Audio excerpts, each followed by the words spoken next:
This is He Knows Everything, bringing you that heat, that far. We keeping a foot on the whoop. Oh, Eeks. We keeping a foot on the whoop. Oh, Eeks. Let's talk about it, man.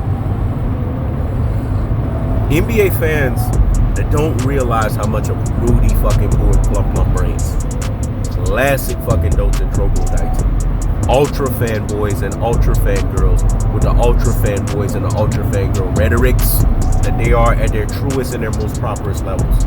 Let me explain why. The Brooklyn Nets are slumping. Basketball has ebbs and flows. Basketball is a sport that requires law of attrition, especially in the regular season. Ups and downs, peaks and valleys, highs and lows, trials and tribulations. You're going to have these things. The reason why is because it's a long, arduous, drawn out fucking season. There's road games. There's home games. Due to New York's strict mandate, Kyrie Irving cannot play home games. If you notice, they won when Kyrie Irving was in a road game. You got these brain full of mush and brainwashed dodo-head NBA fans tell you, but they lost to the Milwaukee Bucks. Was Kyrie Irving there? It's a things that make you say, It's a things that make you say, was Kyrie Irving there? If Kyrie Irving wasn't there, you can't hold that feet to the fire. You have to question everything. Kyrie Irving was not there. So if Kyrie Irving wasn't there, how can you give this validity? How can you give it authenticity? How can you give it consistency? How can you give it accreditation? How can you give it verification? How can you give it certification? How can you give it authorization? Kyrie Irving wasn't fucking there. And if Kyrie Irving is not fucking there, it's not credible. It's not authorizable. It's not verifiable. So am I going to sit here and give Giannis Antetokounmpo, who I think out of my own mind wouldn't want to take that kind of win? Or would I sit there and be of the same mindset that Giannis Antetokounmpo is when he said Kevin Durant is the best player in the world? I'm just trying to get better. This came out of Greek Freak's mouth. He echoed this last year. He echoed it in the playoffs. He's been echoing it. He said Kevin Durant is the best player. I'm just trying to get better. Because Giannis Antetokounmpo is honest with himself.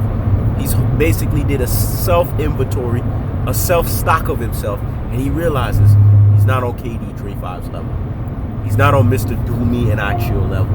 He's not on the 50-40-90 walking gazelle level. He's not on that level.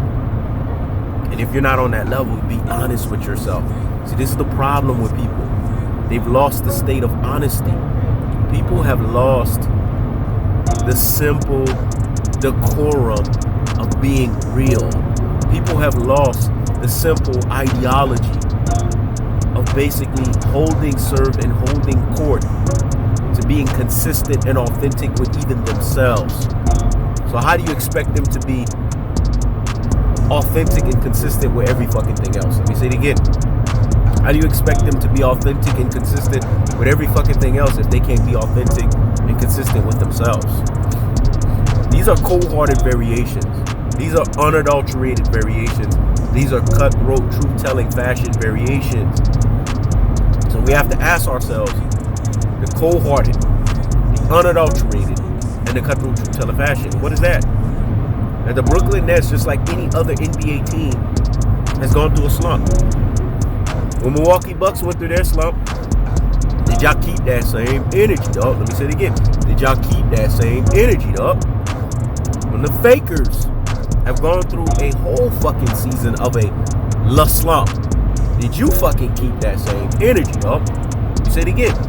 When the Fakers went through a whole fucking season of a fucking slump, did you keep that fucking same energy, dog? You didn't do that. You want to know why? Because where Brooklyn is at, Brooklyn's finest, BK stand up, have haters. See, when you're polarizing, you're going to have haters. When you stand for something that is anti-LeBron, you're going to have haters. When you represent greatness personification, and what have we said about greatness personification? Greatness personification can only be hindered The motherfucker can't be stopped. When you represent that, you're gonna have haters. The Brooklyn Nets have haters everywhere. They're La Cucaracha haters. And what have we said about La Cucaracha haters? La Cucaracha. Yo no puedo caminar. La Cucaracha. Yo no puedo caminar. They're scattering cockroaches.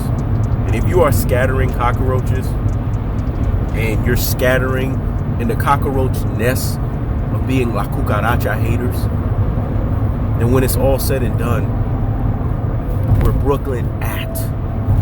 Where Brooklyn at? Where Brooklyn at? Where Brooklyn at? Because when Biggie said it, he didn't ask a question. He made the most emphatic fucking statement. Vernon Maxwell prophesied it. He knows everything, been prophesying it. And when it was all said and done, that where Brooklyn is at is where Brooklyn is at. Brooklyn's finest is in the building. They are afraid of what's about to fucking happen. And what's going to happen is that the Brooklyn Nets scare the living shit. They scare the living, as we should say, the living insaneness of what's about to happen. They're going to repeat this year and possibly get a three-peat. All I need is for Kevin Durant to get the title this year, next year, and he's booted LeBron James off of Mount Rushmore. And then you will see He Knows Everything go on a tirade in LeBron series like you've never seen before. That has to happen first. I keeps the foot on the whoop. I keeps the foot on the whoop. When it's all said and done, the only reason why they're putting a microscope up under Kevin Durant's whole ideology of slumping is because they're KD 3-5 haters. They're KD 3-5 haters. They're Mr. Do Me and I Chill haters. They're 50, 40, 90 walking gazelle haters. That's the cold-hearted. That's the unadulterated. That's the cutthroat two-teller fashion. I keeps the foot on the whoop. I keeps the foot on the whoop. This is He Knows Everything. Check it out.